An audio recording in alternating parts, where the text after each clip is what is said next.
Bethel Clouds TV, empowering lives.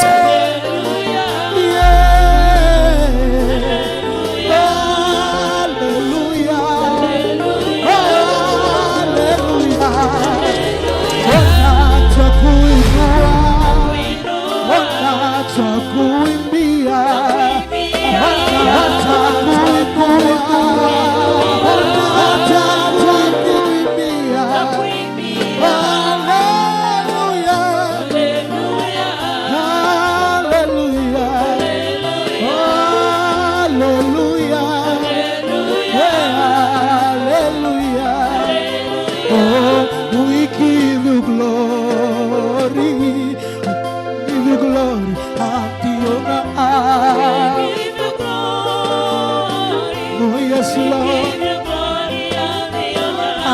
We give you glory and the honor.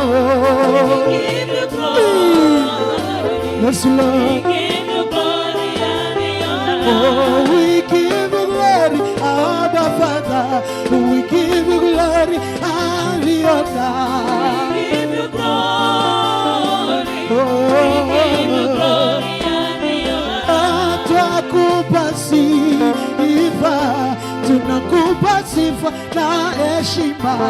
Tunakupa sifa, tunakupa sifa na tunakupa sifa mwana wa Mungu, tunakupa sifa na heshima. Tunakupa sifa na heshima. Tunakupa sifa mwana wa Mungu, tunakupa sifa na heshima. Pokea zote Baba, tunakupa sifa na heshima. Tunakupa sifa Ebeneza, tunakupa sifa na heshima. Tunakupa sifa, pokea Baba, tunakupa sifa na heshima. Ninakupa sifa na kuinamia, ninakupa sifa na heshima. Tunakupa sifa, tunakupa sifa na heshima. Tunakupa sifa, tunakupa sifa na heshima. Tunakupa sifa, tunakupa sifa na heshima. Baba, Baba, Baba, pokea sifa Bwana. Baba, pokea sifa. Baba, Baba, Baba, pokea sifa Bwana. Baba, Baba, pokea sifa. Baba, Baba, pokea sifa Bwana. Baba, pokea sifa. Baba, Baba, pokea sifa Bwana. Baba, pokea sifa. Baba, pokea sifa. Pokea sifa. Pokea sifa. Sema pokea sifa. Asema pokea sifa. Asema pokea sifa. Umenitoa mbali, umenipigania. Asema pokea, nataka pokea zote Baba. Baba,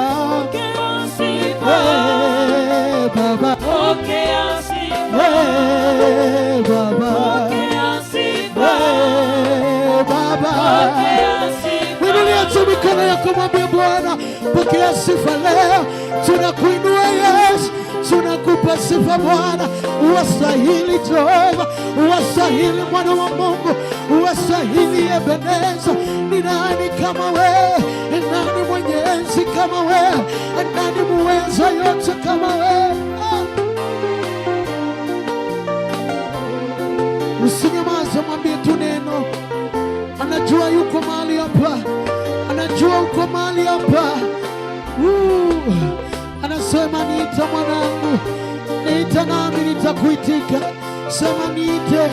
Kama kuna jambo linakusumbua, anasema umuite. Kama kuna jambo limekuwa nzito, anasema umuite. Mwite na atakusaidia, mwite na atakutetea, mwite na atakupigania, mwite na atakushindania.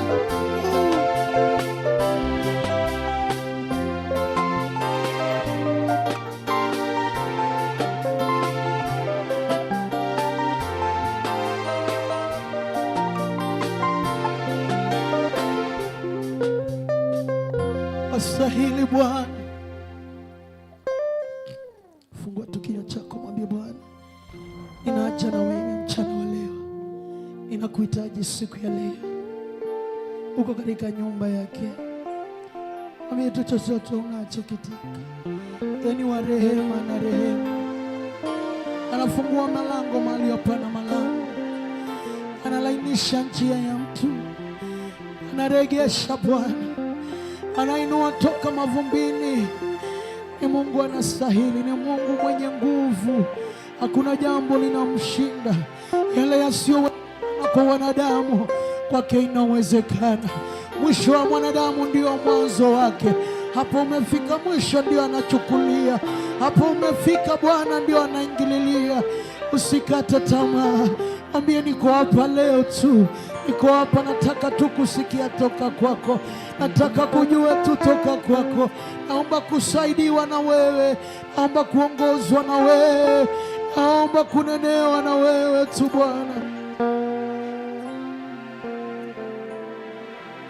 Kinywa kiliofungwa ni destiny iliyofungwa. Kinywa kiliofungwa ni mafanikio yaliyofungwa. Ukipaza sauti Bwana anakusikia. Ukipaza sauti anafanya njia. Ukipaza sauti anatengeneza njia. Anafungua milango mwenyewe.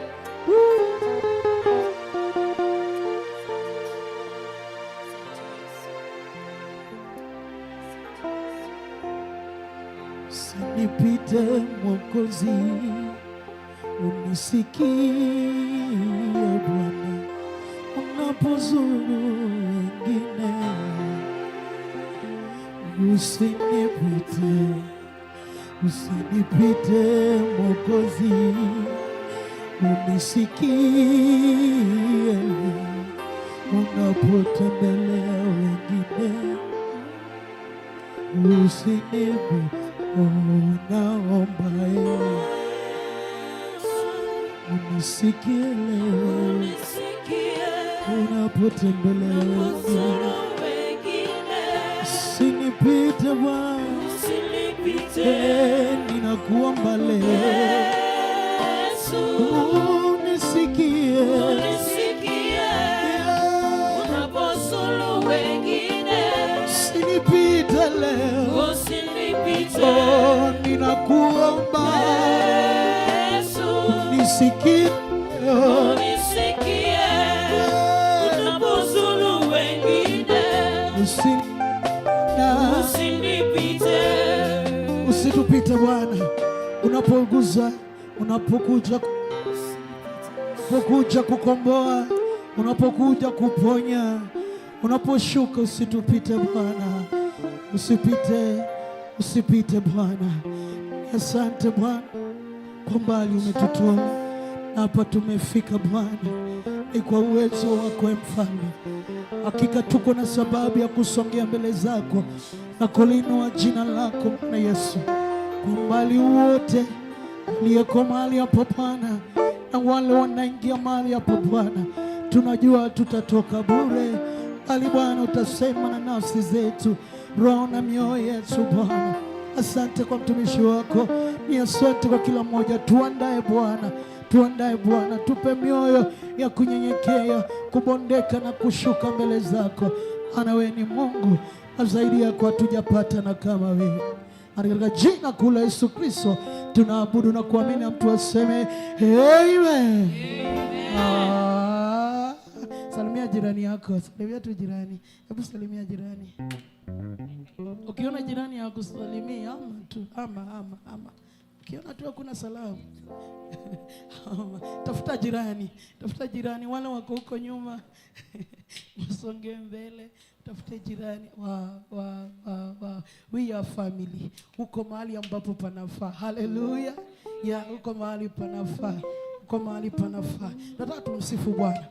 Nataka usahau na mambo yote, hata kama nini imekuleta mahali hapa. Nataka usahau, msifu Bwana. Katikati ya sifa anashuka, na akishuka maisha ya mtu haibaki ya kawaida tena. Haleluya. Wapi makofi mazuri? Bado.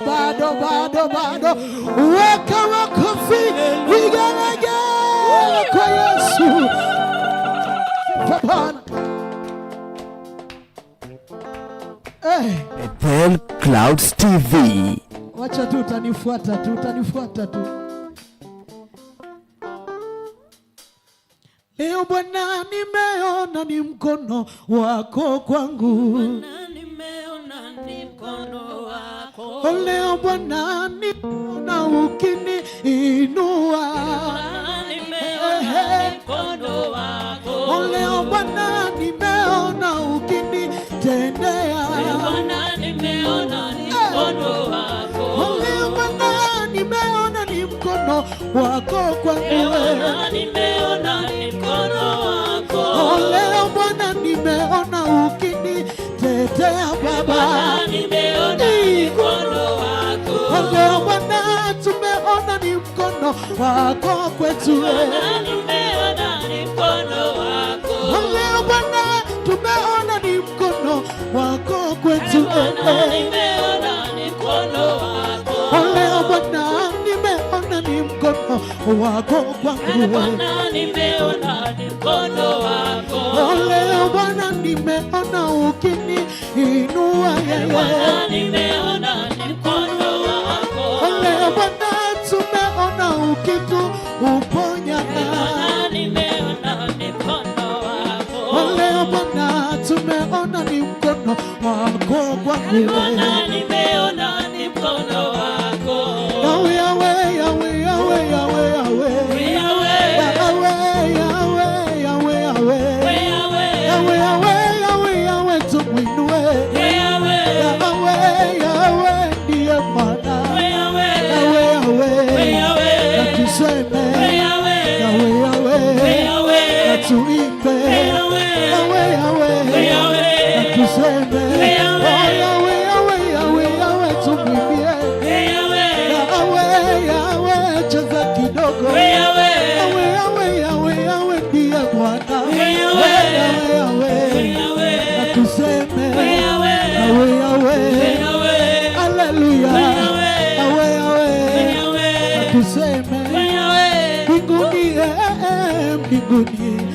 Kule mbinguni tutamuona Elia.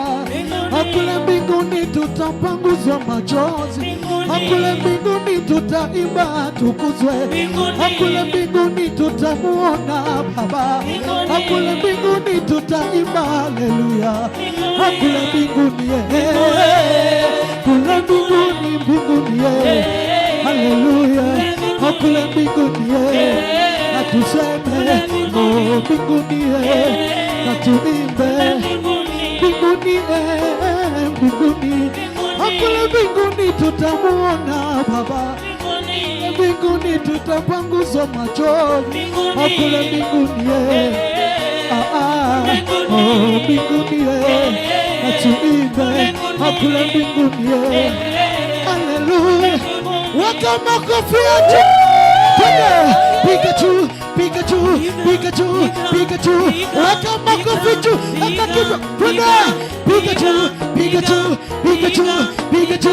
Pikachu. Inua.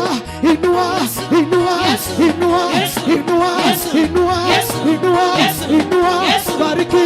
bariki, bariki, bariki, bariki, bariki, bariki, bariki. Wapi shangwe na vigelegele. Oh, kama umebarikiwa sema amina. Amina. Kama umeinuliwa sema amina. Amina. Kama umebarikiwa sema amina. Amina. Oh, amina. Amina. Hallelujah. Amina. Oh, amina. Amina. Atuseme. Amina. Amina. Amina. Atuimbe. Amina. Oh, amina. Amina. Atuseme. Amina. Oh, amina. Amina. Hallelujah. Amina. Thank you. Father, we glorify you. We worship you this afternoon. Indeed, we thank you, Father, for giving us another opportunity to be able to worship you, to be able to glorify your name, to be able to stand here in front of other people so that I may deliver the message that you've given to me. Use me just, I'm a vessel, ready to be used for your purposes, for your kingdom. In Jesus' mighty name we pray. You may be seated. Tukae padisi yote hapa katikati. All of us in the middle here, so that I can have a clear look at you. We are looking at this topic here, leave your comfort zone. And it is rather a more complicated topic. Maana when you are told to uondoke kwa comfort zone, it means that you have to disorganize yourself to be organized. Bwana Yesu asifiwe sana. To disorganize yourself to be organized.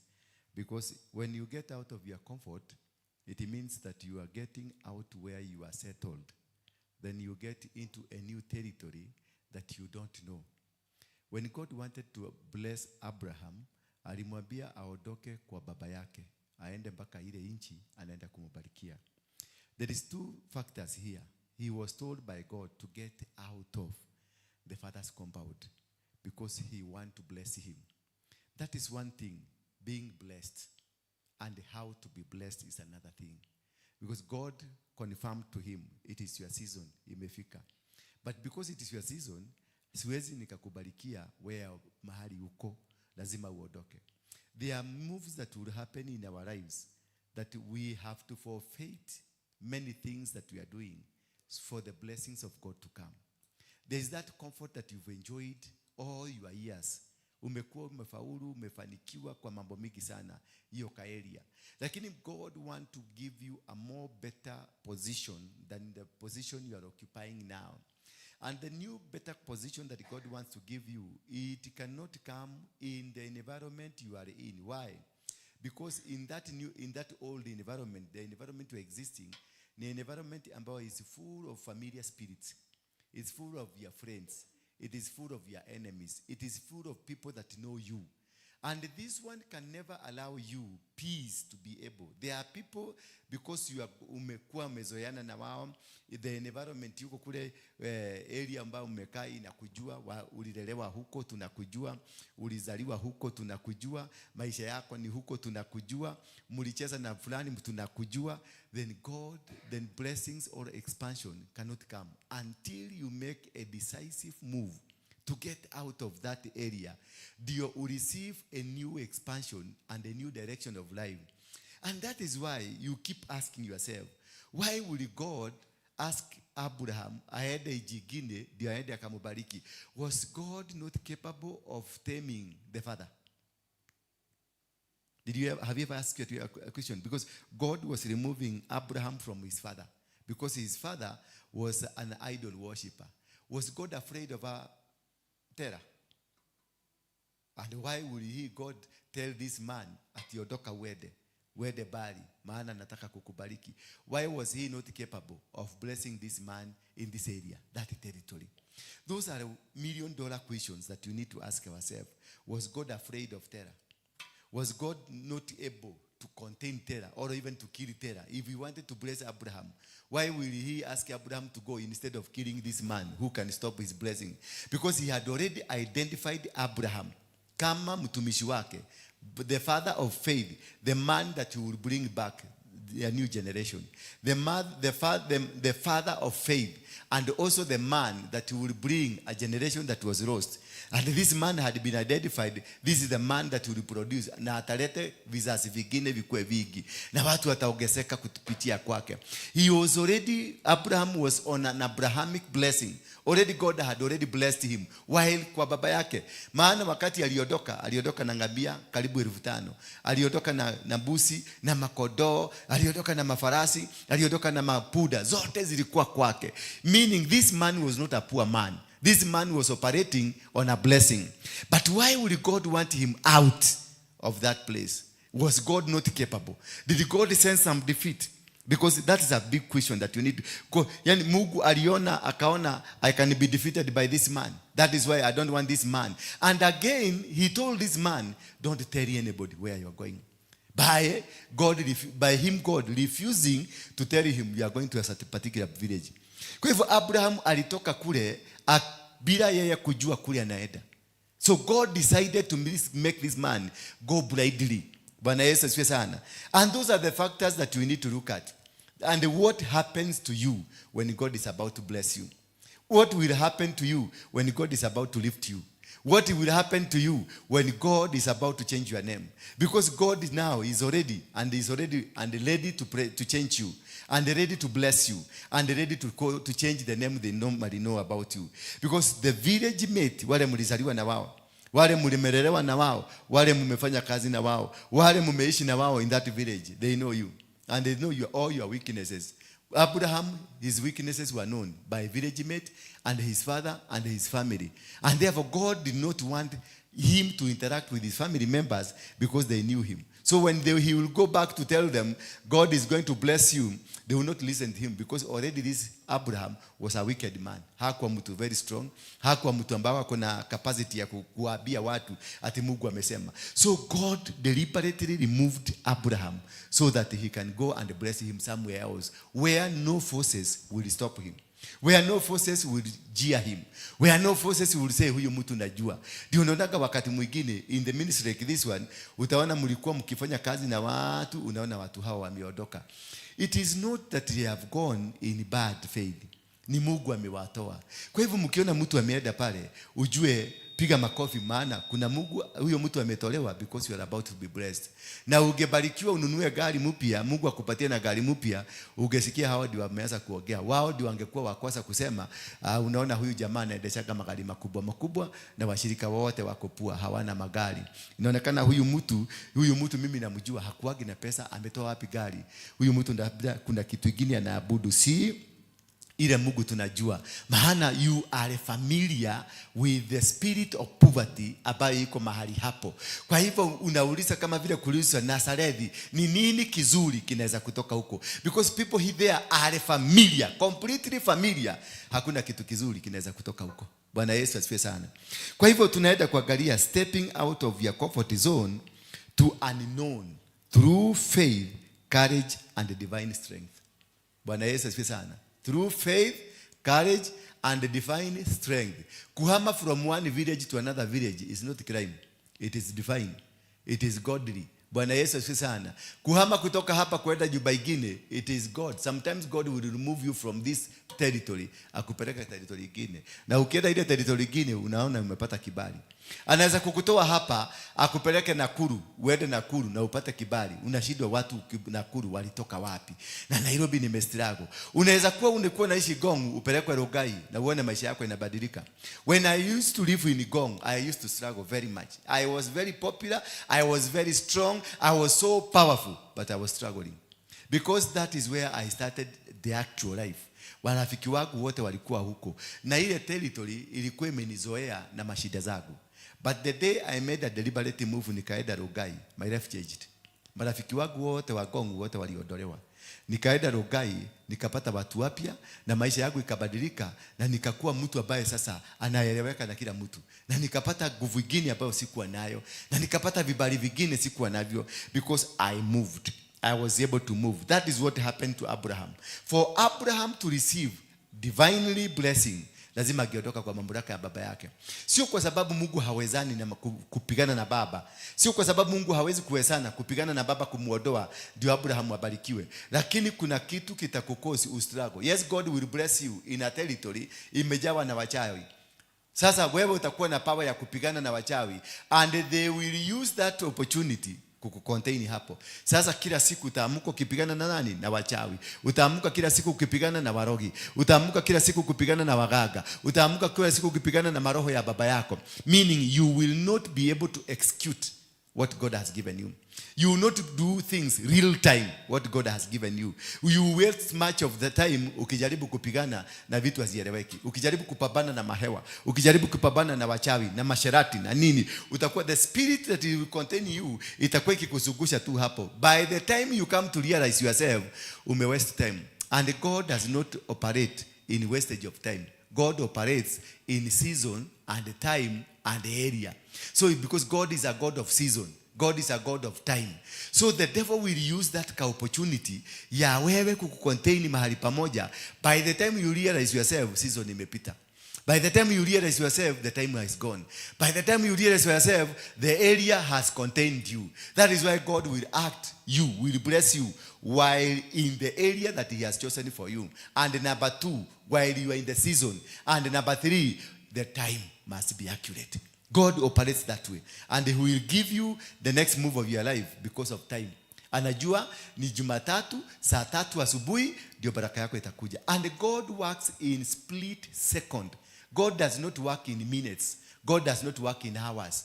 God does not work in days. He works in second. Just that split second, that is your transmission. Una change from this to this, a second that you also need. Na kama season yako inakujaga after 5 years, uruke hiyo sekondi moja ya saa 3 na dakika 15 na sekondi 60. Uruke uende saa 3 na dakika 16 na sekondi moja, umepoteza the entire time, the entire season, the entire blessing. Na kama inakujaga after 10 years, you will wait until another 10 years. Saa 3 na dakika 15 na sekondi 60. You will have to wait for another time. That is why you see, there are people you see, they look blessed, lakini walipitwa na wakati. Ukienda kwao sasa ukae na wao chini, wanakuambia matatizo ambayo wanayapitia, na ulikuwa umeenda kwake kumkopa shilingi milioni 1. Hallelujah. Anakupatia matatizo yenye amepitia kwa maisha yake, na venye anakapitia unasikia huruma mpaka unarudi nyumbani unasema, God, thank you for blessing me. Maana you are better shaped than them. Why? Because they missed. And the moment you miss that target of God, anything that was supposed to happen around you, it's shut down. Milango yote inajifunga, awaiting for the next 10 years to come, awaiting for the next 5 years to come. Most of us, we have lost our marriages because when the right man came, ulikosa kuelewa mwanaume amekuja. Umukamate muende naye. Uliendelea kuliga na uliendelea kuchora chini ukisema unaenda utauliswa nyumbani. Uliendelea kusema utaenda kuchapwa na mama, utaenda kufanywa na nini. Maana you never understood the season. You never understood the time, and you never understood because the man that was supposed to marry you ako Mombasa. Na siku hiyo ndio mlikuwa mumeenda trip ya Mombasa ya kanisa, ukaenda ukakutana na kimutu kinakula ile maji ya madafu, kinachoga hapo, na ukasikia roho yako imekipenda, tukasikia roho imeruka. They say the heart quipped, ikakwip. Ulipoona hicho kimutu na ukaona ni kimutu kizuri na kikakupatia madafu for free, kikakwambia mama kunywa, na ukakunywa, kumbe ni bwana yako alikuwa naongea na wewe, na wewe ukaona kimutu kia madafu, maana kimebeba madafu na ile maji yake ni kichafu. Wewe unaachana nacho because unakibisana na jamaa wa bagi. Unapoteza mwanaume, unarudi Nairobi, and God had said utapata mwanaume ukiwa Mombasa. And God prepared the trip for you. He prepared everything for you. Ukafika Mombasa, ukakataa yule mwanaume kwa sababu ni mbaya. Ukakuja hapa Marigiti, ukipada hapa hivi, unakuta ule jamaa kuwa amebeba mzigo. Anaenda, kumbe ni bwana yako. Ndio anakuambia, ndio ugeuke umwangalie. Sasa unasema hiki kimutu kinaitwa kuua, kinabeba mzigo, ni kichafu. Kinakwambia mama, afu kinakugoga na hiyo gunia ya waru, unaenda kuanguka. Jamaa wengine unakushikilia, kumbe aliyekushikilia ndio yeye. Na muna exchange contact, alafu unaanza kusema mudu toshurani ugali tulatolana nake, kumbe ni yeye. Bwana Yesu asifiwe sana. When you get out of the comfort zone, you get a new discerning spirit, a power to be able to discern, a power to be able to connect, a power to be able to identify the right place and the right person and the right situation. That is why, na alafu when you get into a new zone or you get out of your comfort zone, God does not allow you to go with your friends or to go with some of the characteristics za kule ulitoka. Ndio uliona wana wa Israeli walipotoka Egypt walienda mpaka kwa jangwani kushughulikiwa kwanza. Ndio Egypt wote ufanya nini? Umwagike chini uishe ndio aweze kuwapeleka Canaan, because there is no way wagenda kufaulu Canaan na character ya Egypt na character ya kule walikuwa. That's why God aliwaweka kwenye jangwani, akawapatia mana, akawaambia mtakula, because he wanted to work around all the people that came from Egypt wote wakufe. Ndio wale wanaenda Canaan ni wale watazaliwa wapi? Kwenye jangwa, wenye hawana culture ya Egypt. Bwana Yesu asifiwe sana. Lakini akabakisha wanaume wawili, Joshua na Caleb, ndio waliweza kupelekana huko.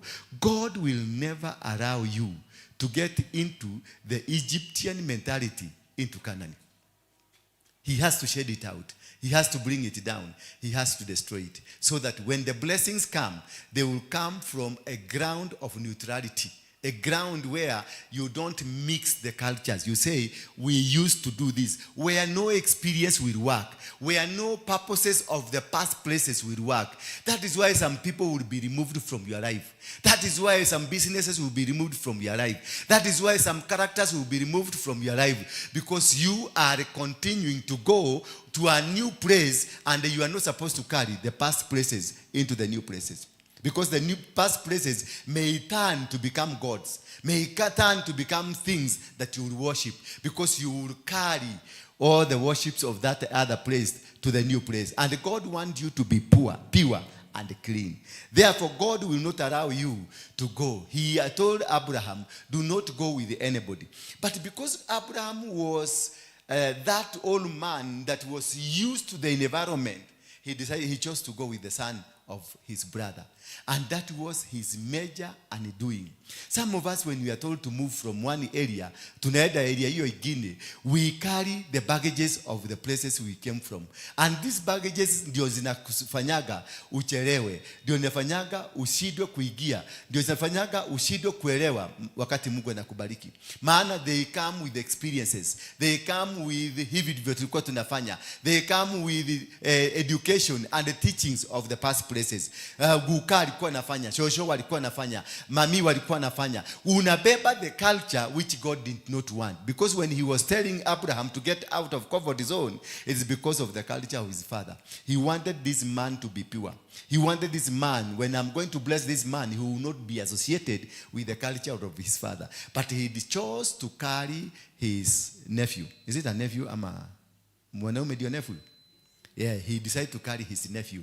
Na akaenda na yeye. Immediately walianza safari, walianzana na vita. These problems were being brought by this nephew.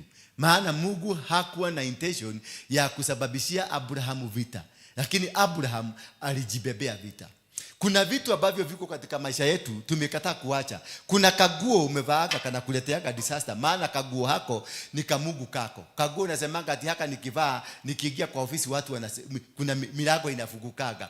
Kuna kakitu unaekaga kwa kichwa ukisema unaingia kwa ofisi milango inafungukaga. Kuna kakitu unabebaga. Huto tu kitu tunabebaga ndio tunasababishaga tunakosa baraka ya Mungu, because you have carried an idol.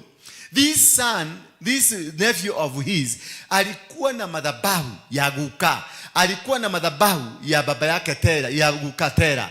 Kwa hivyo wherever they went, na Abraham alijipata ndani ya nuks because of that culture. Hiyo katabia umekataa kuacha. Hiyo kaguo umekataa kuacha. Hiyo kachakula unakulaga, unasema kachakula ketu kamarege ndio haka. Je, kumbuka wale wana Israeli walienda kufika mahali wakasema si afadhali tukikula marege. Afadhali tukeishi huko tukule marege, because the culture was in them that this one, if you eat this one, it will cause you to be blessed, it will cause you to nini, to make you move. Kuna kasaa unafaga unasema hii nikifaa nikienda milango yangu inafunguka, na ikifunga hii saa niende Nairobi lazima nikuje na pesa. Iyo kakitu, that is our God. And that is what God is removing from you. That is what God is causing out. Anangoa hizo vitu ndio umutegemee yeye mwenyewe. Bwana Yesu asifiwe sana. Ndio ukiona kitu unaona yeye mwenyewe. In the book of Joshua, chapter number 1 verse 9, he spoke to Joshua because he knew Joshua alikuwa mwalimu wa Musa. Akaenda kwa Musa, akamwambia Joshua, akaenda kwa Joshua akamwambia, my servant to whom you are a servant has died. So rise up, upeleke wana wa Israeli mahali niliahidi mababa zao. Lakini kumbuka katika hiyo kumwambia hivyo, that is verse 1 of chapter number 1 of Joshua.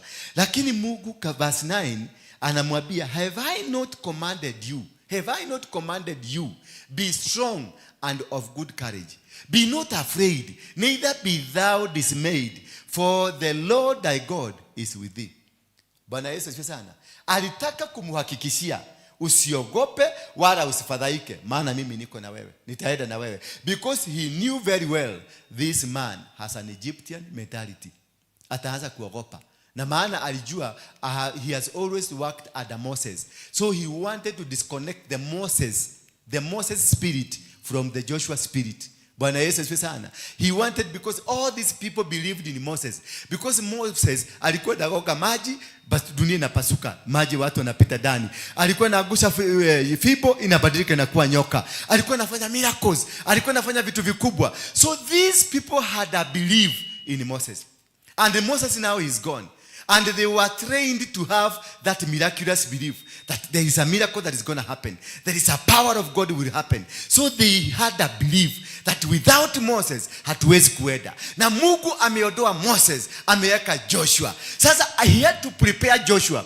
Now from today henceforth there will be no miracles. It is to fight. Sasa imagine sasa mumbianza kufight and you are never prepared for the fight. You are never prepared for the death of Moses. This is what causes us. When God is about to bless you, he will remove the Moses in you, and then you are not prepared. Sasa you go there, unaanza kubabaika, kufadhaika, maana there is no miracle. Fibo ya Musa haiko, miracle za Musa haziko. Musa mwenyewe amekufa, na hakuna kitu kingine mnajua apart from the miracles za Musa. Apart from Moses, ile venye alikuwa anagoga maji inapasuka, watu wanapita. That is the only thing you know. Now Mungu amekuja, ameondoa Musa, na anakuja anakuambia, now my servant Moses amekufa, to whom you were a servant. Take now, amuka, arise and go. Saidia wana wa Israeli waende wafike ile area nilisema kule walikuwa. Alafu akamwambia, do not be afraid, nor be dismayed, because there will be no miracles. It is a fight. That is why God had to repeat 6 times in this chapter number 1. Kuambia huyu jamaa, do not be afraid, nor be dismayed, because where you are entering, it is unfamiliar territory. With unfamiliar waters, you are going to charter into a completely different thing. You are used to miracles. You are used to muti inabadilika na kuwa nyoka. You are used kuangalia hivi kitu kinabadilika. You are used to miracles, but now there will be no miracles. It is to fight. It is to get into kingdoms. Na uvuje. Unaingia Uganda, unachukua Museveni. Unaingia Kenya, unachukua Ruto. Unaingia Tanzania, unachukua Suluhu. Unaingia Rwanda, unachukua Kagame. 5 kings uchije. Bwana Yesu asifiwe sana. Previously they had never seen watu wakichinjwa. They didn't know. Kumbuka Joshua alikuwa anakaa kwa tent all the life kutoka Egypt kukuja mpaka huko wako hakuna siku hata moja walikutana na vita. Ilikuwa ni Mungu miujiza, Mungu miujiza, Mungu miujiza. Sasa hapa ameambiwa sasa ni kupigana. Kwa hivyo this man was not ready for war. This man was never prepared for war.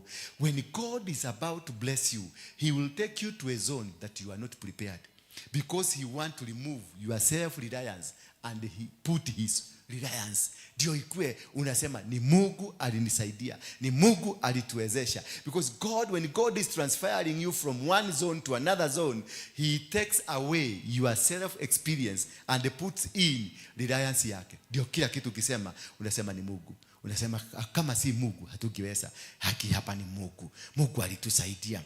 Tulikuwa tuishe, Mungu akakuja. Maana kupigana kule tulipigana, tulikuwa tumesaraudiwa, tulikuwa tuchijwe sisi zote, Mungu akakuja. Because God want to take dominance. When God is transferring you from zone you are to a new zone, it is because God want to take dominance. Anataka kuwa ni yeye, anataka kuwa yeye ndio kiongozi, because he want to elevate you to a position that he is going to control, a position that he will be glorified. Bwana Yesu asifiwe sana. And that is why anamwambia, have I not commanded you? Si nimekuapia. It is not a request, he is commanding. Bwana Yesu asifiwe sana. Wakati Abraham alikuwa ameambiwa atoke, he was commanded, get out of your father zone and go to a land that I'm going to bless you. And the question is, you are told to go and get into a land that you're going to be shown.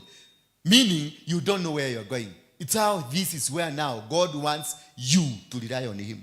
When you are being sent to a new zone, when you unaambiwa biashara yako imefungwa Kiambu, sasa unaenda kufanyia biashara yako Thika, ama unaenda kufanyia biashara yako Nakuru. It is God testing you. It is not that God will abandon you. God will not abandon you, but he will test you on the reliance of God that he is giving you. Now ninakutuma Garissa. Unaenda Garissa knowing nobody. Unaenda Garissa knowing nothing. Unaenda Garissa knowing nothing completely. Na hata huna pesa ya kutosha. Unaenda Garissa kuanzisha maisha mahali ujui. Abraham wakati alianza safari, kwa sababu ya kukataa kusikiliza Mungu, alienda akabeba kijana huyu. Alipo kitu ya kwanza alikutana nao ni Wafilisti. Wakamnyorosa vizuri na wakamnyang'anya mke. Baka ikabidi apatiane mke. Akawaambia, this is my sister. Because of refusal to listen to what God said to him. The problem we face in our life, when we are being transferred to our victories, when we are being transferred to our seasons, when we are being transferred to our new levels, we refuse to listen perfectly to God. And if you refuse perfectly to listen to God, you will encounter challenges. God will not abandon you, but you will encounter challenges. Ndio unakuta pesa imekatika, karenti hakapatikani, chakula haipatikani, maisha inakuwa gumu. Maana you are doing the wrong thing in the right place. You are doing the wrong thing in the right area, in the right season. God want to bless you. Umeanza safari ya kwenda because he agreed with God. He agreed. Kwa hivyo kwanza the question 1 alitik. Question 2 alibeba huyu kijana akarong. So he is doing the right thing, carrying the wrong things. Which is these things are you carrying? Which is these characters ambazo umebeba? Which is this masugumuso uko nayo? Machuki ambazo uko nazo? Watu ambao umeuchukia. God has carried you. God has given you this opportunity. Now we are transiting. Tunaenda to the next level. And God does not want you ubebanishe mizigo ya kule kwingine. God does not need you. Anataka ukue fresh, ukue clean, ukue sasa ni kwenda tunaenda. Bwana Yesu asifiwe sana. Ukue sasa you are traversing, ni kuvuka unavuka milima, ni kuvuka unavuka mabonde, ni kuvuka unavuka mito, ni kuruka unaenda, and still unakuwa na vita. Bwana Yesu asifiwe sana. Umebeba vita za kule umetoka. Siri umebeba chuki za kule umetoka. Siri umebeba mambo ambayo yatakuzuia. Sasa haka kijana kalikuwa kamebebwa na huyu jamaa kanaitwa Rutu. Walipoenda mahali pa kwanza, walitokelezewa na Wafilisti. Ikabidi mzee awaambie wao watu, wewe ni mwiletu. Bana alikuwa na mrembo mtamu sana, mzuri sana, sura mzuri, chocolate. Akawaambia huyu ni dada yangu. Na ikabidi adanganye. Sasa mzee alipoona ni dada na amechukua mke. Sasa imagine sasa wewe ni mke wangu nimekupatiana na najua kule unaenda hutaenda kuangaliwa hivi kama madisi hijaiva. Already umeiva. Utaenda kukaguliwa, kuangaliwa. Uje uliswe maswali mingi. Na nani atakaangalia kwa sababu wewe ni mrembo na wewe ni mzuri? Kitu kirembo kinapelekewa kwa nani? Mthamaki. Bibi akapelekewa mthamaki akaambiwa kuhena kimudogira hetokana hahai inanitwage tunya sister kini sister yake na ametupatia sister. Mthamaki kuangalia hivi akasema wow, this is a miracle from heaven. Hii ni miracle, ni maana imeteremka. Akachukua mama akapeleka kwa bedroom, akamwambia sasa sini kufanyie welcome. Akampeleka huko kwa bedroom kumfanyia welcome. Kwenda kwa welcome, kumbe mzee Abraham alikuwa na ameongea na Mungu, maana Mungu alimwambia anza safari, usifadhaike wala usiogope. God will never abandon you. God will never forsake you. God will never release you. But the small mistakes that you do will cause you to suffer, will cause some embarrassment. That is why we face embarrassments along the way. Yes, we are Christian. Yes, we are saved. Yes, we are good with God. God is still speaking to us. Lakini ilibidi apatiane mke. Hata kama Mungu alikuwa anazungumza na yeye, ilibidi apatiane mke. Kwa sababu ya nini? The embarrassment we carry alongside us. Hiyo chuki unakuaga nayo, hiyo mahasira unakuaga nayo, hiyo fitina unakuaga nayo, hiyo vitu utakuaga nayo. Ndio unaona na nimepigana mavita nyingi sana hapa, kwa sababu kuna watu wamekataa kuacha tabia ambazo wako nazo. Na mimi pia unakuta nilibebana na mtu ambaye Mungu alikuwa hataki nibebane na yeye. Kwa hivyo mimi na face challenges na wewe mwingine na face challenges. Unapata ile mlima tunapanda mlima mkubwa. Kwa sababu ya nini? Kuna watu wako kanisa hii Mungu hakutaka niedanisha na wao. Maana walikuja nikawaangalia na jicho mzuri, nikaona nikamrembo kazuri, nikamfugia jicho hivi, tukabiana tuende kwa hoteli, tukaenda tukakula madasi. Na kutoka hapo tukaanza kukulanisha madasi na unauma. Mungu hakuwa ameniambia hivyo tuende tukakule madasi, alikuwa ameniambia naenda uhubirie watu wangu, uwaambie niko karibu kukuja.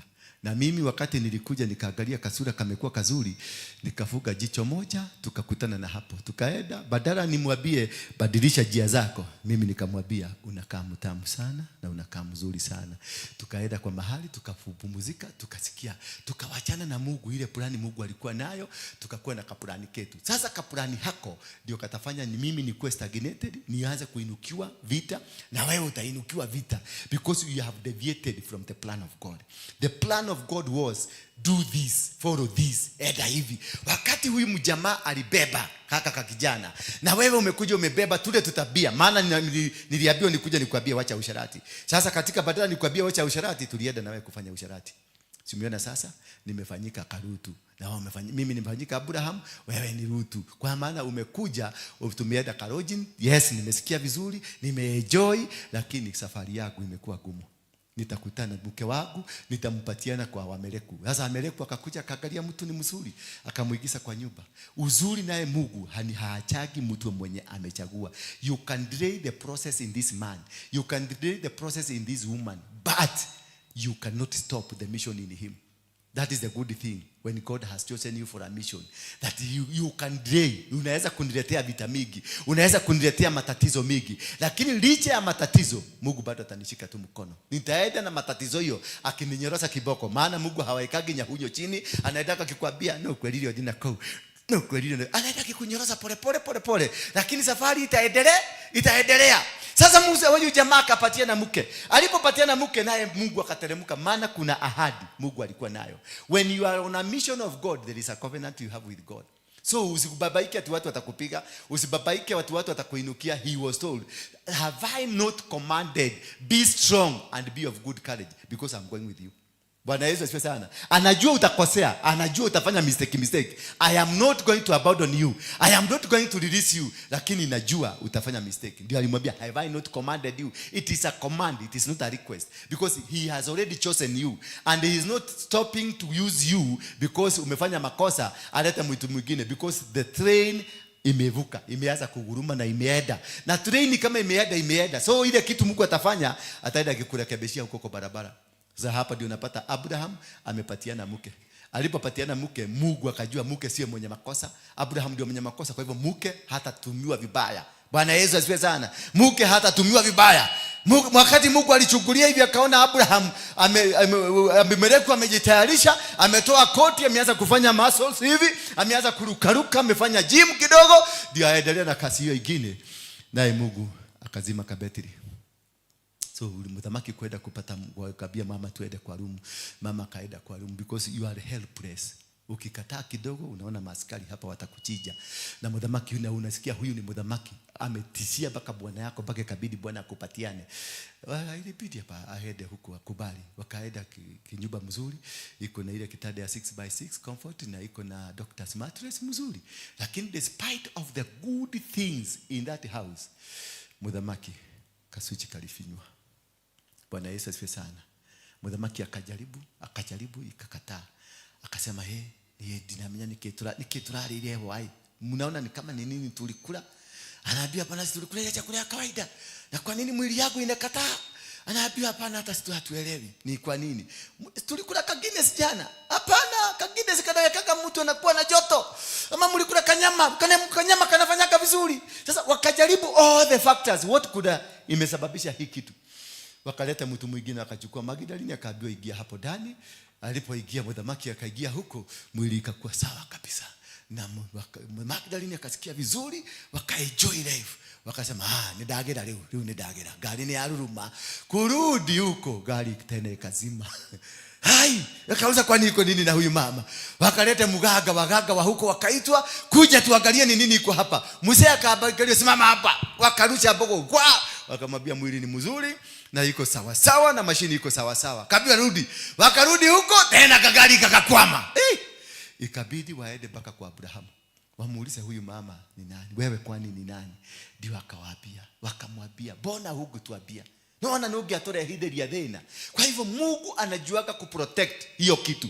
Anajuaga kuprotect huyo, that anointing amekuita nayo, anajua kuiprotect. Na anajua kuilinda. Haitashabishoro. Hata mkikuja mlale na dola nyinyi yote, nitachapwa viboko. Na nitachapwa kila kitu, na nitadelay, na nitaface challenges, lakini I will still conquer the mission. Lazima nitaenda, lakini with the difficulties. Eventually walipotoka huko wakarudisha huyu mtu mama, wakaenda wakakutana tena na vita kwa barabara, wakapigana tena wakatoka hapo. Maana Abraham alienda na servants wake, Bwana Yesu asifiwe sana, na mang'ombe zake walienda wakaenda baka wakati ng'ombe zikakuwa mingi, Lutu kakaona ni kama ni yako. Kumbuka, these mistakes we make, they will come to embarrass you at some point. So that is why it is important to clear the mistake. Change, badilika tu, ekubali. Yes, tulikuwa, you are my girlfriend. Yes, tulifanya. So what? Sasa badilika. Na mimi nimebadilika. Tulifanya hiyo kitu netwekire. Kwa guore rugoro tiga maundu macio tutineka wega ne turahiteirie Ngai. Na ni tiga na maundu macio tutineka wega ne turekirie atia turahiteirie tugacoka raini ya Ngai. Until you are able to identify that you will never live in this world without mistakes. Never. Hakuna. Maana hawa watu si wako. Basta. Huyo mama unaona kimbaya? Unaona? Ni black beauty kama wewe. Hujamwangalia namna gani? Na nimeona ukiangalia mpaka makucha umeona zimepakwa maragi. Ni black beauty kama wewe. Umkiingia kwa nabii na hapa, si utamuuliza ni namna gani? Because we are human being. Bwana Yesu asifiwe sana. Hakuna ati huyo pastor afanyagi. Hapana, ati huyo apostle afanyagi, tunafanyaga. Mutigageshi ate mudia kugana kunyamesha na mugageshia ate leo ni odofane. It is not funny. We do it. Hallelujah. We are not extraordinary. We are human being. Tunakulaga. Unafikiria na sikulagi mami? Leo natadeaga ilio. Yes, ndeaga ilio kage na kirea na mwili wako wewe sawa na kila kitu yako iko sawa. Kwa hivyo mistakes tutafanya. Kudanganyana tutadanganyana. Kuangalia tutaangalia. Kutamania tutatamania. Lakini what you have, if you don't have ability to say sorry to God, that is the problem. Have that ability. Makosa tutafanya na kila siku tunafanyaga makosa kila siku. But when you don't have the ability to say sorry to God, you are dangerous. Umepotea. You are doomed. But when you have the ability ya kurudi kwa Mungu, dhamiri yako inakwambia kibiria Mungu. Maana kwa kukibiria Mungu ni kurudi kule kuambia Mungu, nimefanya hiyo kitu, Mungu ataoliona, ulichukulia na uliona nimefanya hiyo kitu na tulikuwa na rugoro mahali fulani. Unatoa hiyo. Wacha kuambia Mungu afikirie ama alikuona na anajua kule mlikuwa. Anataka mdomo iconfess. Ndio unaonaga saa zingine hapa na confess vitu zingine mnasema haya pastor apostle ne ubolile kule ameka I am here to confess by my mouth for me to be free. So confess any sin you committed. There is no big sin. Hakuna na usidanganywe ati huyo ati alilala na huyu ni msharati na huyu aliiba kiberiti pale kama tumiti tuwili tu kiberiti akaweka kwa mfuko. Hiyo ya usharati na hii ya tumiti tuwili ni one and the same.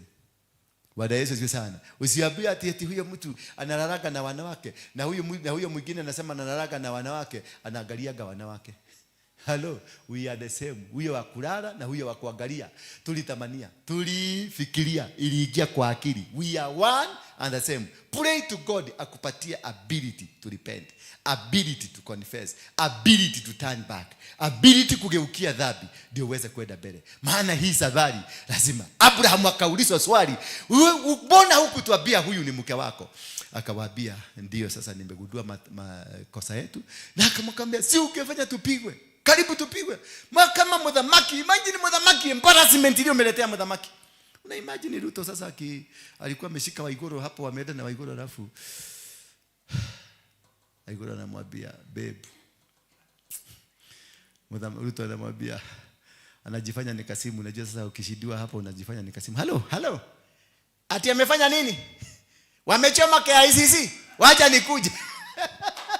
Ndio ujiondokee embarrassment utakimbie. Wende bali wende ndio utoroke. Maana this is an embarrassment. Bwana Yesu asifiwe sana. Tell your neighbor you must have an ability to say sorry. Have an ability to go back to God. Have an ability to know that God is a mercy God who forgives, who gives you another chance. He's a God that will elevate you, a God that will prepare you. Alimwambia Joshua, get prepared now. I am going to use you. Joshua alikuwa na weaknesses nyingi sana. David alitumika na alikuwa na weaknesses nyingi. So you need to get out of hako kakitu kalikuwa kana kufanya ukae kwa comfort zone. Wachana nako. Kama ni mwanamke wachana naye. Kama ni mwanaume wachana naye, because ata cause delay in your life. Bwana Yesu asifiwe sana. Na ukikuwa na ability ya kuweza kurudi na kutoroka na kuondoka, safari yako itakuwa mzuri na utaenda nywe. Maana hakuna mtu. Sasa Abraham alipofika kule, kakijana kakamea pebe, kakakuwa sasa kanaambia Abraham, ni mimi nimefanya hizi ng'ombe zote zikue. Wewe mzee, ndio mtitira kahali na Kenya ajui mugethaka ajua. Maana siku hiyo walikuwa wanacheza ajua ile ya kuweka masidi, unaweka hapa unaweka hivyo walikuwa wanacheza huko. Kijana akichuga ng'ombe nyingi zikazalika, makodoo zikazalika, kila kitu kikazalika kule na kila kitu kikaongezeka. Sasa kakijana kakaanza kujawa na kiburi. Ukibeba mizigo ambayo sio ya kwako, basi utapata ni kiburi. Ndio nakuta kanisa kama hii imejaa watu walio na kiburi. Nakumbuka venye Roda alitusomea Sade hapa, venye alituambia yeye ni happily married na ameshika microphone. Ni happily married. Ni kama kuna mtu alikuwa amesema yeye si married. Akasema yeye ni tajiri na utajiri ni yake sio yetu. Sasa unashindwa alisema yeye ni tajiri kwa nini? Because amejawa na kiburi. Bwana Yesu asifiwe sana. And this is when you carry the people ambao wataenda. Rutu kakaenda kakaambia mzee, wewe mzee una akili mzuri. Kaliambia mzee wewe una akili mzuri. Hizi ng'ombe zote ni zangu. Zimezali, mimi ndio nimechuka, mimi ndio nimeduka shindano, mimi ndio nimeenda kuchukua, mimi ndio nimefanya. Wao walikuwa tunacheza game pale, unasema atadiona na kana hao. Hiyo ndio ulikuwa unasema wewe mzee. Mzee ikafika mahali until you get to this position ya kusema enough is enough. Unasema hili jambo halitafanyika kwangu tena na halitafanyika tena. Kuna mambo iliyo ndani yako, moyo wako, until you say from today I am not going to entertain this again. From today, I'm not going to entertain this kind of language. From today, kiburi nimeweka chini. From today, I'm not going to see others as not special. That everybody is, there is that point, ufike hiyo point. Ya kusema from today, nimekataa. From today, sitafanya tena. It is a personal commitment, a personal desire, a personal thing that you make, a decision you make. Ya kusema, I don't care. Whatever I'm going to lose it. Whatever how many friends are you going to lose? Don't care. How many business you are going to lose? Don't care. How many people you are going to lose? Don't care. Just make a decision. Useme enough is enough. This one nimekataa. This one sitafanya tena. This one sitakuwa. Hiyo Mombasa inaendako sitaenda. Hiyo Kisumu inaendako sitaenda. Hiyo raha hiyo tunaendaka kukula kageni hatutakula. Hiyo nini tunafanyanga? Yani you make a personal decision, not a community decision, not a corporate decision, a personal decision. And it's very painful because that decision itaagusha vitu mingi sana. Itaagusha marafiki, itaagusha the comfort zones, itaagusha maneno mingi, itaagusha vitu zilikuwa zimekushikilia zote zitaaguka. And most of the things ambazo nyingi zitaaguka ni zile zilikuwa zinakusaidia, ndizo ulikuwa unaona ndizo msaada, ndizo ulikuwa unaziona unaona bila hii siwezi kwenda. Utaagusha kagari, maana kagari hako na kuaga nako ulipatiwa na mwanamke ama ulipatiwa na mwanaume, na Mungu anataka kukutumia bila vitu za nani za mwanamke, bila vitu za mwanaume. Alafu unasikia kale kanyumba na kaga keleleshwa, ulikuwa ni mama mmoja fulani alikuwa ni Grace alikuwa amekakoboa kanyaka mama, maana hapo ndio mlikuwa mnaenda kujivijali, mnakaa hapo. Sasa unaambiwa lazima uachane na hiyo nyumba. Kuachana na hiyo nyumba na huna pesa, maana Grace ndiye alikuwa sponsor. Sasa Grace anakuambia na mimi wachana na pesa yangu. Itabidi urudi wapi? Utaenda wewe utafute nani pastor hapa akupatia accommodations kubidi. Naye pastor akiona venye una behave, maana ulikuwa umezoeshwa kukaa kama boss, umezoeshwa kuvaa tule tu open Indian shoe na kanyasa unafaaga, unakaaga umezoea kutengenezea kanyama mzuri unatuliza. Sasa pastor huko anakaa umemngojea kutengeneza kanyama hatengenezi.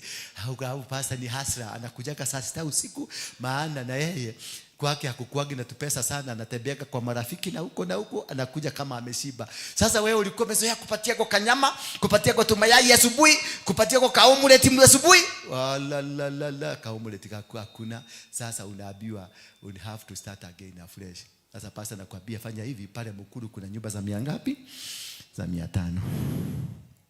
Ani za mabati. Sasa ile nyumba mnaenda kupata Mukuru, ukiingia hivi unaangalia hivi unaona kwa neighbor ni wanapika mayai. Alafu kukaa kidogo ukiangalia kwa neighbor, ukionyeshwa nyumba, kipanya kinatoshana fuko, kinaruka riu, kinapita juu ya mguu yako. Ukiangalia kule unaona hizi zinaitwa nini? Spiders na mahang zinakaa kama majeshi kishuka na parachute, na ulikuwa umezoea kanyumba karuda. Bwana Yesu asifiwe sana. Sasa hapo ndio reality inaanza kukuhit. Maana lazima you have to shade, lazima uagushe vitu zingine. Lazima uagushe. Kuna marafiki walikuwa nakupatia kama unaambia nitumie shilingi 10,000 na kutumia 20,000. Hallelujah. Ulikuwa unamuomba shilingi 1,000 anakupatia shilingi 1,100 because anakupenda. A friend who valued you. Unaambia huyo jamani wa Freemason. Sasa unaanza kuimagine Rugoro. Ati cheno wako wako yagera na wagi ulihama kaenda kuisha nyumba ya 45,000. Jamaa umeambiwa na Mungu umweke chini, meaning either urudi kwa mama yako ama uende nini? Uende Mukuru uweze kuafford maisha huko. Na Mungu anakuambia ninaenda kukutuma mahali ambako naenda kukubarikia. Na kwa sababu sasa umeanza kutii Mungu, unaanza safari, unateremka kutoka Ruda ama Kirereshwa, unateremka unafika town, Mungu anakuambia turn left. Unatani Mombasa Road, unatani ukienda, unatani unaenda, unafika pale kwa carpet and Thailand carpet hapo. Hiyo inaitwa Enterprise Express Road. Hiyo ni Express Road. Anakuambia teremka, unateremka mpaka unaenda kukutana na Enterprise Road. Anakuambia turn right. Unaenda kitani right. Unaenda unajikuta kijiji kinaitwa Mukuru kwa Ruben. Bwana anatoa sauti kubwa iliyo na tabasamu. Sauti inayotoka kifuani kwambia, mimi Bwana aliyekuumba nimekuleta kwenye mji huu na hapa ndio nitakuinulia.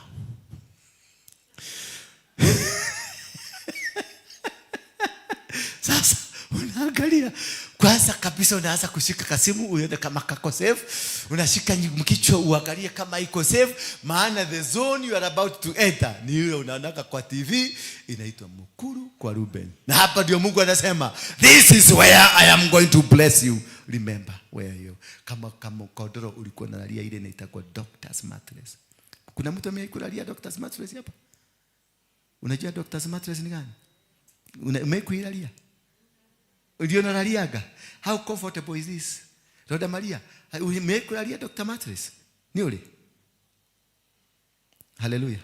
Bwana asifiwe. Ni ule?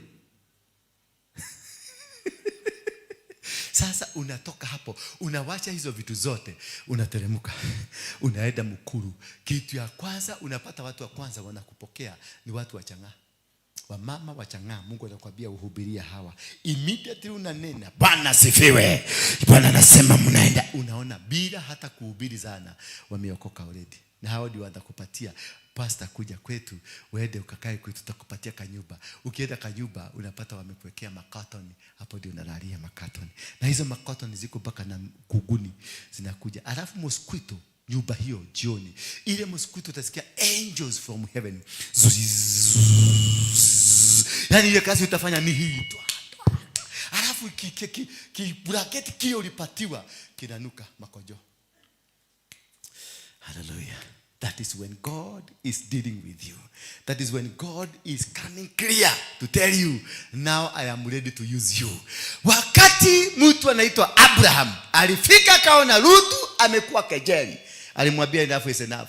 Ati ulisema ng'ombe ni zako na busi ulisema ni zako puda nazo ni zangu na ngamia ni zangu, basi nenda uchague. Unataka nani? Unataka nini? Akamwambia enough is enough. Get out of my life. Nenda uchukue ng'ombe zile zote unataka. Nenda uchukue busi zote unataka. Nenda uchukue ile eneo unataka. Go choose. and go. Why did he tell them to choose? Alimwambia go choose. Go make a decision. Because enough is enough. Hii ujiga mtoto umeniletea hapa. Sitakuvumilia tena. Sitakaa tena na hii ujiga. No, you cannot blackmail me in every move I'm going. You are blackmailing me in every move I'm going. Abraham akakataa, akakasirika. Lazima wakati mwingine makasiriko ingie. Weka makasiriko ndio change ikuje kwako. Weka makasiriko ndio mambo ifadilike. Ndio dunia ikubadilikie. Ndio Mungu aliyekubariki akupatie direction. The moment alifanya hivyo, kakijana kakachukua busi, zile busi kiwete. Kwa busi zilikuwa zinaenda hivi. Ziko na miguu 6, miguu 5. Akaachia Abraham. Ng'ombe zingine ziko na mdomo mmoja yuko hapa na mdomo mwingine imekaa hapa na manolio imekaa hivi. Hizo divaliachia Abraham. Do not be worried. Kile kitu watakuachia, wakuachie vitu kanisani, wakuachie wewe na microphone zako kanisani. Do not be afraid because you are carrying the anointing. Bwana Yesu asifiwe sana. Do not be afraid, nor be dismayed, because that is why God, have I not commanded you? Have I not told you that I'm not going to forsake you? Have I not told you that I'm not going to abandon you? I am going to be with you. Wherever you go, I'm going to be with you. Whatever you do, I'm going to be with you. That is the time Abraham discovered that I have a God in heaven. He told this gentleman, take away, beba kila kitu unataka. Sometimes you come hapa na unakuwa na unakasirika. Na unakasirika kama dola hapo, unakasirika na mabia. Bebeni vitu zenu kwendeni. Kwa sababu you have discovered you are the one carrying the mantle. Bwana Yesu asifiwe sana. Anything that is on earth will follow the mantle. Not the man that was trying to defile the mantle. If you go, come back to God. If you go and reorganize back to God. If you go and renew your covenant with God. Everything that God promised you will come back. Sasa walipo kijana kakahama, kakaenda upande ule wa Sodom na Gomora, ndio kulikuwa na shamba mzuri, ndio kulikuwa na nyasi, ndio kulikuwa na kila kitu. Kakabeba mang'ombe zote, kakaacha viwete, na kakaacha makuku viwete, kakaacha mpaka mapanya viwete. Kalipoenda kule, kakakaa siku 3, 4, 5 hivi ama mwezi 2. Baba Abraham aliwachwa juu ya mawe, alipelekwa kule Yata Platu. Kule kuna mawe nyeusi, hapo ndio aliwachwa. Kumbe naye Mungu anakuaga na vitu zake. When you align back to God, when you position back to God where he wanted you to be, he will cause the blessing to come where you are, because you are in his position and you have returned to him and you have realigned yourself back to God. Bwana Yesu asifiwe sana. Just realign yourself back to God. Just recorrect the mistakes. There are many mistakes that you've committed. There are many challenges that we've committed. But once you realign back to God, he will cause things to work in your favor. Siku ya mwezi kama 2 hivi, kulitoka mvua ile inanyesaka ya Murang'a, mafuriko ikapasua kutoka kule Sodom na Gomora. Ardhi yote ikateremka mpaka kule kwa Musa kwa mawe. Ardhi yote. Kakijana kakawachwa juu ya mawe. Na zile ng'ombe zote kalikuwa kamebeba, zote zikakufa.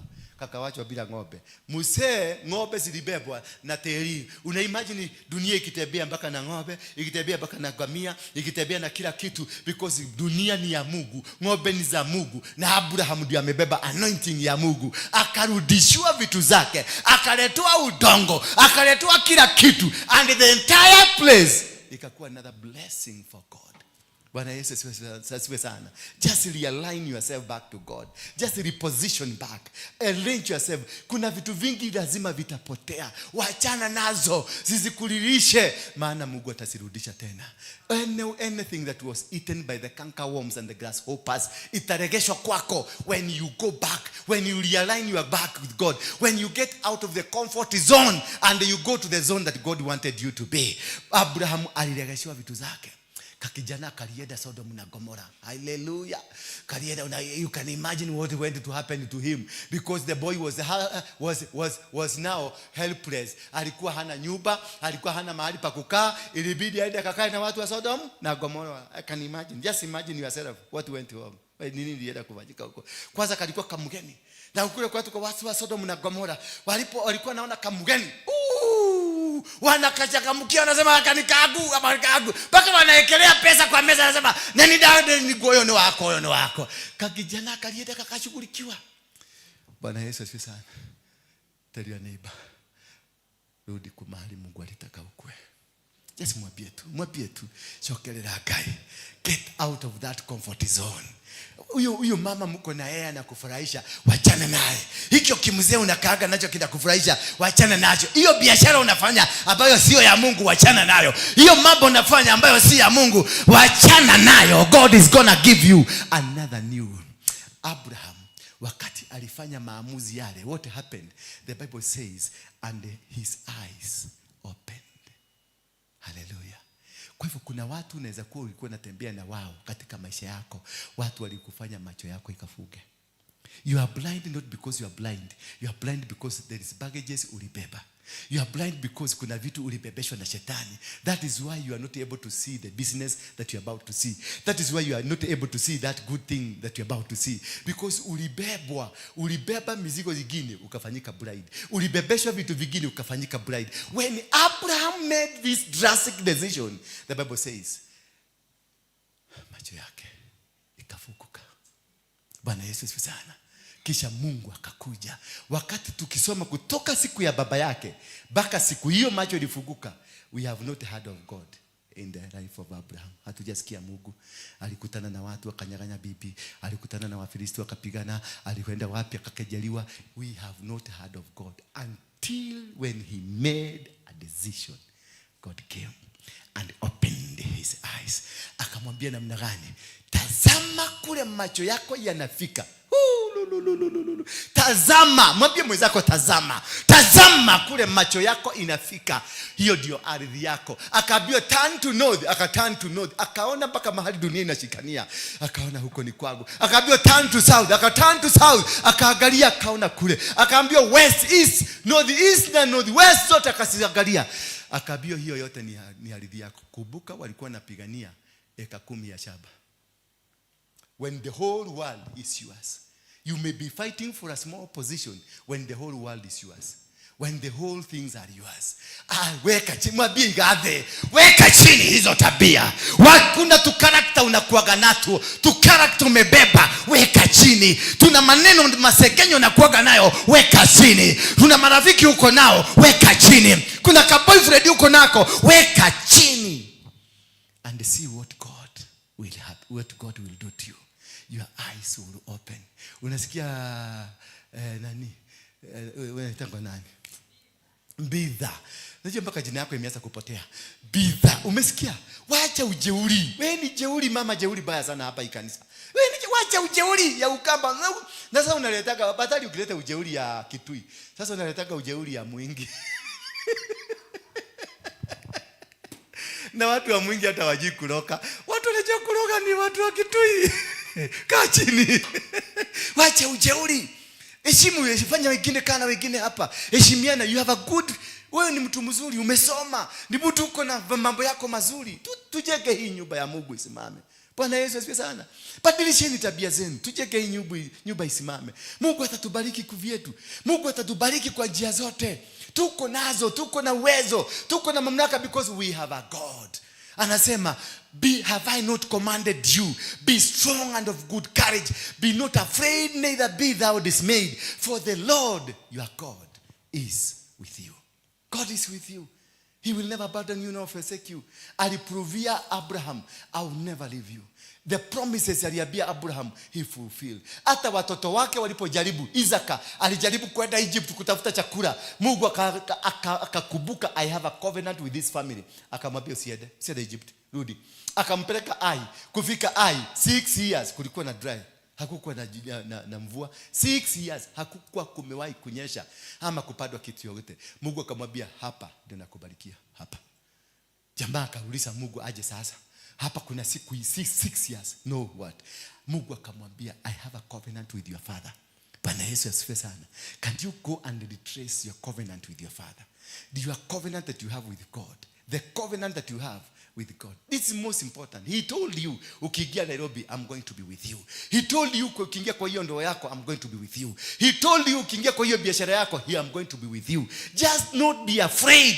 No be dismayed. I am going to be with you.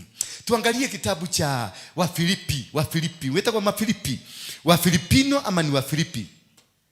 Philippians 4:13 inasema I can do all things through him who strengthens me. I can do all things. I'm able. Why? Because I have a God in my life. I have a super God. I have a powerful God. I have a God that liveth. And with this God that I worship, I can do all things. I can do everything in his might. I can do all things through Christ, which has strengthened me. So there is a power that will strengthen you. Do not be afraid. Ukirusi hiyo gari. Do not be afraid. Ukirusi hiyo mwanamke ama mwanaume. Do not be afraid. Ukirusi hiyo biashara. Do not be afraid. Ukipoteza anything. Do not be afraid. As long as you align yourself with back to God, I can do. You will be able to do all things through Christ. Oh, not one thing. All things you'll be able to do them. You'll be able to triumph. You will be able to triumph over snakes and scorpions, and they will not hurt you because you got the power. You got the authority. You got the mad. Oh, basaka darabosheti. Oh, yana maza andorobosaya. Tusome kitabu cha 2 Timothy. Mstari wa chapter 1 verse 7. 2 Timothy 1 verse 7 inasema, for God gave a spirit not to fear, but of power. Oh, masanda. Yani alitupatia power that you should not fear. Do not be afraid of them. Do not do anything. Ati unaanza kubabaika. For God has not given us the spirit of fear. You don't have. God has never given you, and he will never give you a spirit of fear. Alikupatia spirit of courage. Be a tiger. Be that man who can push. Be that person who can make things without fear. Be that person who can make decisions without fear. Do not compromise your integrity. Yes, uliaguka, but don't compromise again. Go back to God. Umwambie, I have come, I have sinned, I have done this, I have compromised your integrity, your love that you had for me. I don't want again to be counted as a sinner. I want to drop everything, oh my Father. I want to be reconnected back to you. But of power and of love and of sound mind. That is what he has given us. Power. Hallelujah. He has given us love, and he has given us sound mind. Praise be the name of God. Tusimame kwa miguu yetu. Oh, la, la. Na, na, na. Na, na, na, na, na, na.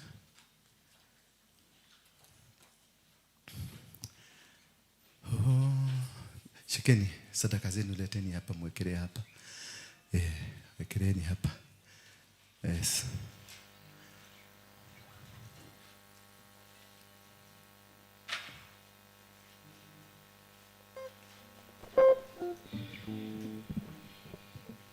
Wewe na ulete dola yangu. Ulete dola yangu. Ni Mungu alikuambia unilete. Yes, irudishe zote, urudishe. Umesikia? Hiyo shinishi yako ilikuwa ile logiri wako. You promised, you said. Sasa ukaanza kusema kwa sababu umeanza kusikia story hapa, story mingi, ukasema sikiliza, I know what you said. Niseme yote. Yes. Ulianza kusegenywa hapa, tuko na urafiki na wewe. Ukaambiwa hapo ikakaa kidogo, ikasemekana tuko na urafiki na huyu.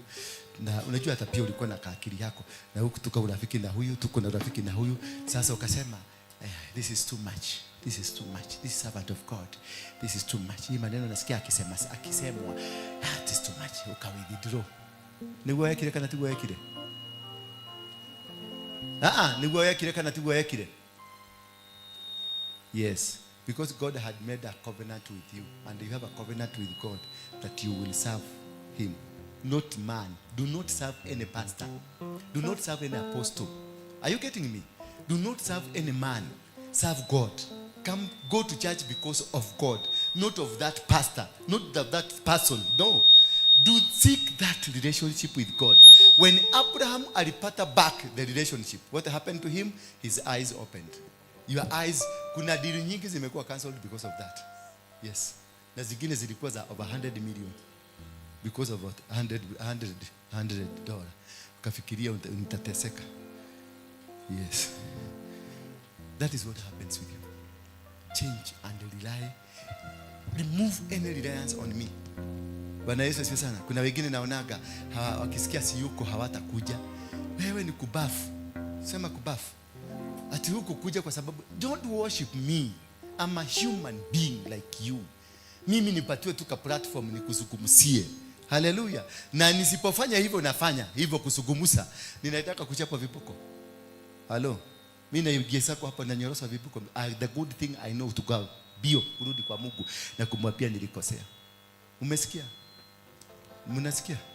Just depend on God alone. It is God alone, not me. I am a vessel here used by God for the purposes of God. The rest is God. The glory goes to God. The authorities goes to God. Everything ametuambia hapa, he has given us power of love and sound mind. He has given us a sound mind to know and interpret the power of God. You have the love to love God. When you love God, you love people of God. Kunipenda ni vizuri, but wewe ni sigo, mimi ni sigo. Si ndio? Yes, hakuna mtu ametuzuia tusikutane tukunywe kahawa. Hata leo jioni tuende pale Serena tukunywe kahawa. You are allowed. Haujazuiliwa. Si unatafuta mwanaume? Na mimi natafuta. Tuende kwani tutafutia hapa kwa madhabahu. Ni kwa kahawa. Ukinipata na mwanamke wacha kwanza kufikiria ati nini? Ni kumtokosa na mtokosa. Enda jela, enda report polisi. Ni wako ama ni mama yako? Yes. Kama ruta koko. Matakiruta kwa madhabahu ini. Kana mwenda kaduta koko. Usiogope wala usifadhaike. Fanya kitu openly. Watu wote wakiona unafanya. Shetani ni waduma na hali. Mami nikikutaka nitakuita kahawa. Sitakuja kwako nitakuita kahawa. Yes, twende tukunywe kahawa. Atwanya wewe twanywe tujue kahawa. Ndio kwa na message mashona. Kanole cia dimenya gani ule wekaga. Na mahoya mareo thia kuhoya na kuuruiro. Baba ninakuitisha apostle wakwe wako. Heri ya rege. Haleluya. Bwana Yesu asifiwe sana. Tia kuondoa maitho madha. Niye huko no kauga. Niyo anyandikira to message. Nitasema tu niandikia ka message kakuniambia wacha kujifuga niko tayari. Yes, tabia. Maana sina dili na kaundo kagede ile na kou. Amba ni ya nini? Unajificha mambo mengine ya nini? Tuongee tukae tukiwa free. Wekera kae free. Nikiwa kawaraka. Kawaraka. Ni mwana sadaka, leteni sadaka. Najua naongea hivyo ndio muweke sadaka kwa bahasha. Roda lete sadaka zenu hapa. Roda na roda leteni sadaka. Umetuma? Unatuma? Dogo toma. Doikale. Si ukae. Ni apostol doleka. Tuinue tu mikono yetu tumshukuru Mungu. Just let God amwambie nipe uwezo wa kujua kukutafuta. Nipe uwezo wa kujua. Fungeni ile mlango. Just funga ile mlango, rudisha mlango. Nipe uwezo wa kutambua mafuta yako. Have that spirit of discerning when God is speaking. Discerning when God is doing something. Discerning when God is talking to me. Mwambie tu I need that favor. I need to get out of my comfort zone. I need to wacha nisaidie kuangusha mizigo mingine ambayo imenisumbua. Mwambie tu fungua kinywa chako, mwambie nisaidie kuondoa marafiki ambao wamekuwa kama kupe kwangu. Nisaidie kuondoa biashara ambazo nimekuwa nikifanya biashara ambazo si nzuri. Nisaidie kufanya maamuzi yaliyo ya kweli. Nisaidie kusimama katika barabara nzuri. Nisaidie. Mwambie tu nisaidie. Mwambie nisaidie. Help me Lord. Father help me. Nisaidie. Nisaidie Jehova nikujue. Nisaidie nikupende. Nisaidie nifanye mambo ambayo wewe mwenyewe ungetaka niyafanye. Nisaidie tu nikae mahali ungetaka nikue. Nisaidie nitembee na watu ambao ungetaka nitembee na wao. Nisaidie nisiwe mkaidi. Nisaidie nisiwe mtu aliye na ugumu wa moyo. Nisaidie tu nikupende. Nisaidie nikuelewe na nielewe fikira zako. Nisaidie nikae kwenye upendo wako. Saidia Baba. Saidia jikaragade mwana mwewe kwenye hiyo. Nisaidie nikuwe humble. Mtu mnyenyekevu. Nisaidie. Urianda baba shaya. Zeketedere boroboza.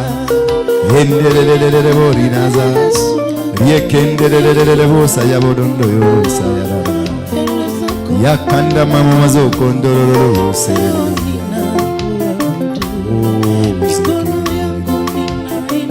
Orianda mama shamba. Oriakanda baba sayari. Nisaidie niondoe lutu maishani mwangu. Nisaidie nifanye maamuzi ambayo si ya kawaida. Nisaidie nisimame kwenye nguzo zako na mipango yako. Help me. Nisaidie.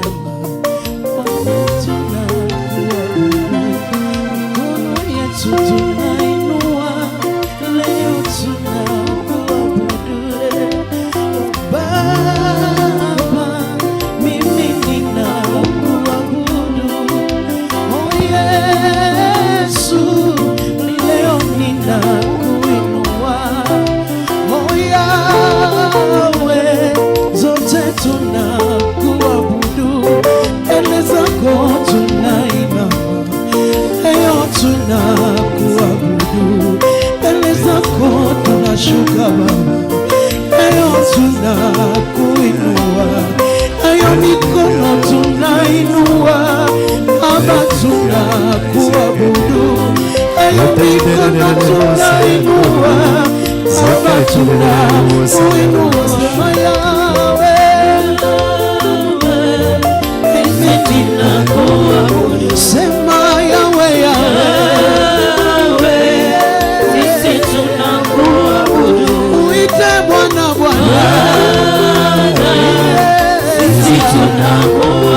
Sema Yesu, Yesu,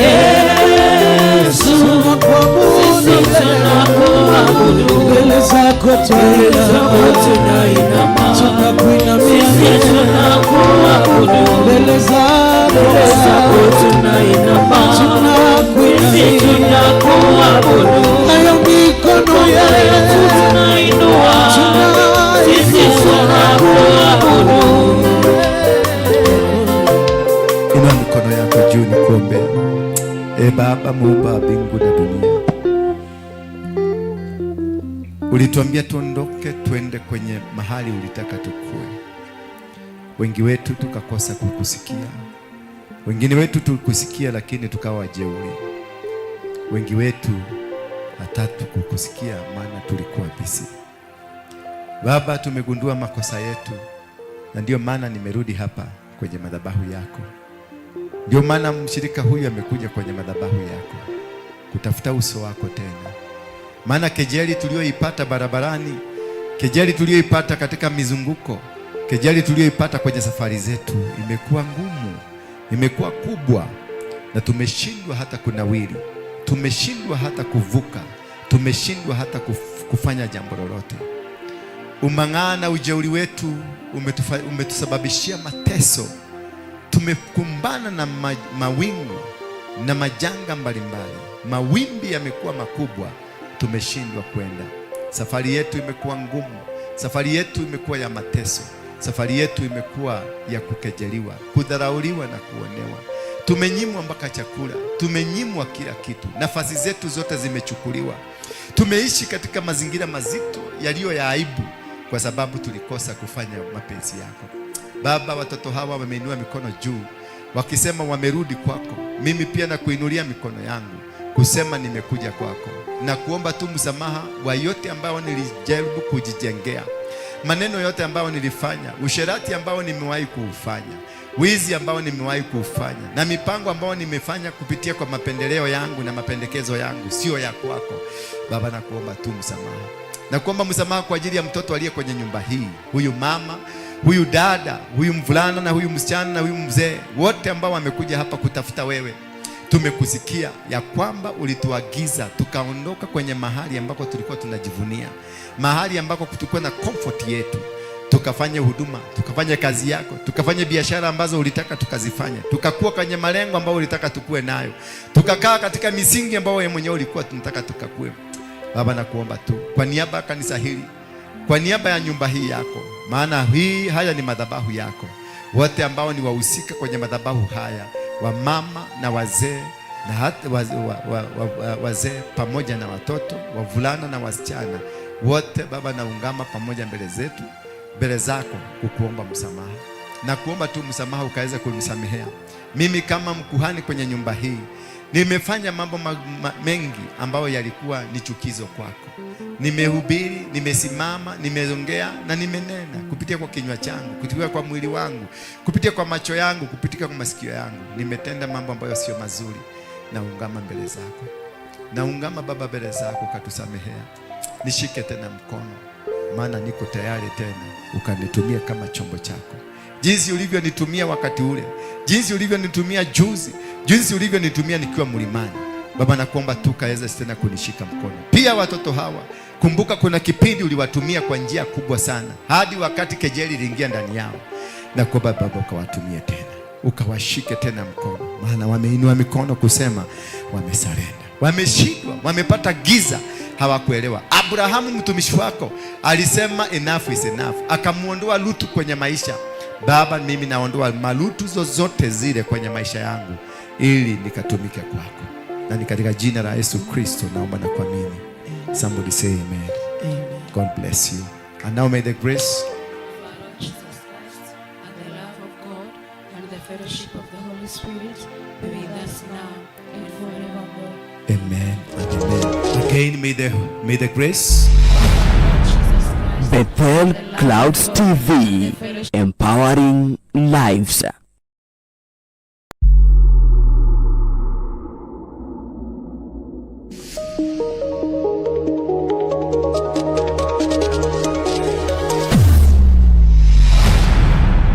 Bethel Clouds TV, empowering lives.